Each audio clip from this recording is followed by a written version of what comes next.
अगर ये 24 का चुनाव हुआ तो भारत देश की जनता के चिथड़े उड़ जाएंगे, चिथड़े। पछताना पड़ेगा। अब आज से कह रहा हूं, आपको रोना पड़ेगा। परमात्मा ने तुमको भी बुद्धि दी। ये बुद्धि परीक्षण का यंत्र है। इससे अच्छे बुरे पाप पुण्य शुभ अशुभ की पहचान की जाती है।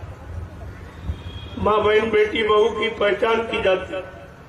ये परीक्षण का यंत्र, और आपने बुद्धि का प्रयोग ही नहीं किया, बल्कि बुद्धि को आपने गिरवी रख दिया। किनके पास? नेताओं के पास। कितने दिन के लिए? 5 साल की। एक दिन बुद्धि का दान किया, 5 साल के लिए तुम्हारा बुद्धि दान गिरवी हो गया। अब 5 साल आप कुछ नहीं करेंगे, ना कुछ कह सकते हो। चाहे जितनी परेशानी हो, चाहे जितना दुख तकलीफ हो, चाहे जितने टैक्स बढ़ जाए, चाहे जितनी महंगाई बढ़ जाए, चाहे बच्चों को बेरोजगार कर दिया जाए, लेकिन 5 साल तुम जबान नहीं खोल सकते। ये बुद्धि गिरवी है। आज तक कोई नहीं समझ पाया। जो अपने आप को विद्वान कहते पढ़े लिखे, वो भी नहीं समझ पाए। जो कर्मचारी अधिकारी बन गए, वो भी नहीं समझ पाए। जो प्रधानमंत्री राष्ट्रपति बन गया, वो भी नहीं समझ पाया। ये मतदान बुद्धि का गिरवी रखना, और वो भी एक दिन के लिए 5 साल। और कितने साल हो गए आपको करते करते? 70 साल आजादी के निकल।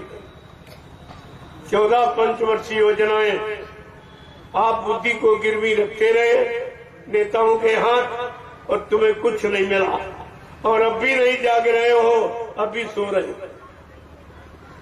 जगाने का काम केवल संत महात्मा करते, बाकी जगाने का कोई काम नहीं। और आज भी आपको जगाया जा रहा कि अब भी जाग जाओ, अभी वक्त है गुनाहों से तू तौबा कर ले। फिर न कहना कि हमने सुना था, पैगाम नहीं। ये तो बात आपको रखनी ही पड़ेगी। कब तक आप मार खाओगे? कभी तो आपको घूम के खड़ा होना ही पड़ेगा। अगर पहले खड़े हो जाओ तो तुम्हारा कुछ बच जाए, कुछ बच जाएगा, नहीं तो बिल्कुल नंगा कर देंगे। और तब तुम महात्माओं के पास आओगे तो महात्मा कहाँ से तुम्हारी मदद करे? कपड़े की व्यवस्था, रोटी की व्यवस्था, मकान की व्यवस्था, धंधे व्यापार की व्यवस्था, नौकरी चाकरी की व्यवस्था, खेती की व्यवस्था, कौन कौन सी व्यवस्था आपको है? इसलिए वो पहले से आपको जगा रहे हैं। अब भी जाग जाओ और अपनी बची पूंजी को बचा लो। न ये भी जाने वाली, सब तो चला गया, बचा कुछ। और सब कुछ खोने के बाद भी आपको जानकारी नहीं हो रही। बड़े आश्चर्य की बात तो ये है कि सब कुछ चला गया और तब भी नहीं जाग रहे, तब भी गफलत की नींद सो रहे आप। लेकिन महात्मा अपना कर्म कभी छोड़ दे, वो तो निरंतर धर्मोपदेश जो मानव समाज के हित के लिए है वो बराबर करते ही रहते। आने वाली मुसीबत आपत्तियों का इशारा वो करते ही रहते। तुम मानो न मानो, ये तुम्हारा काम उनका काम बता रहे, और बता रहे हैं, समझो न समझो तुम्हारा काम। आपको पछताना पड़ेगा। अभी तो कहा जा रहा पछताना पड़ेगा, अब आज से कह रहा हूं आपको रोना पड़ेगा। आज से ये कह रहा हूं कि आपको रोना पड़ेगा। ऐसी स्थिति बनती चली जा रही, और बनाने वालों ने सारा देश बेच दिया, कुछ नहीं बचा। इस भारत देश में कुछ बचा ही नहीं। ऐसा राजा कभी नहीं आया। किसी युग का इतिहास उठा लीजिए आप, राजा ने जो भी निर्माण किया वो अपने राष्ट्रीय कोष से, जनता से कभी नहीं मांगा। और आज का राजा सब जनता से मांग रहा, और घुमा फिरा के महंगाई के द्वारा, टैक्सों के द्वारा, जीएसटी के द्वारा तरह तरह की योजनाएं अपनाकर तुम्हारे से निकाला जा रहा है और तुम्हारी समझ में अभी नहीं है। डॉक्टर जब फोड़े का मवाद निकालता है तो मरीज को आराम मिलता है, वो समझ जाता कि इसने जो निकाला है वो हमारे आराम की, लेकिन ये जो निकाल रहे इसमें तुम्हें क्या आराम मिला। लेकिन कोई नहीं कह रहा है, सब चुप एकदम मौन खड़े हुए। ऐसा डर गए कि मैं कह दूंगा सत्य तो नौकरी चली जाएगी, सत्य कह दूंगा हमारा व्यापार खत्म हो जाएगा। अरे व्यापार खत्म हो जाएगा, नौकरी चली जाएगी, इसकी चिंता आपको है, लेकिन देश चला जाएगा इसकी चिंता नहीं आपको। तुम जिस देश के नागरिक हो उस देश के बारे में आपको कोई चिंता नहीं। तो ये तुम्हारा कैसा नागरिकपन है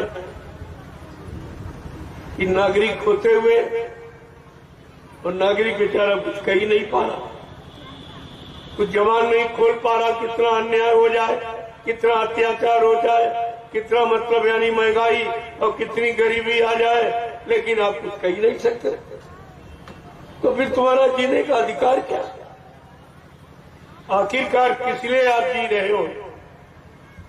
जब अच्छी सच्ची बात कहने का अधिकार नहीं तो तुम्हारा जीने का अधिकार ही नहीं। जी रहे हो लेकिन मुर्दा बन के जिए, जिंदा बन के नहीं। जैसे मुर्दा नहीं कुछ कहता है ऐसे तुम नहीं कहते, तो तुम्हारा जिंदा बन का मुर्दे को। इसलिए अब भी जागो, चेतो, होश में आ जाओ। आगे का समय बहुत खराब, या आपका जीना मुश्किल हो जाएगा। अगर ये 24 का चुनाव हुआ तो भारत देश की जनता के चिथड़े उड़ जाएंगे, चिथड़े। तुम्हारे पास तुम्हारा कुछ नहीं बचेगा, तुम्हारे लिए कुछ नहीं बचेगा, न शासन, न प्रशासन, न व्यवस्था, कुछ नहीं बचेगा। ये सब उसकी व्यवस्था बना दी लोगों ने, और विपक्ष भी एकदम मौन बैठा, कुछ नहीं कर पा रहा। तो विपक्ष का मतलब क्या हुआ? विपक्ष इसीलिए रखा जाता है कि अगला कोई मनमानी न कर पाए, लेकिन विपक्ष चुपचाप। कारण क्या, इनको भी पहले मौका दिया गया, ये भी इन्होंने ये किया।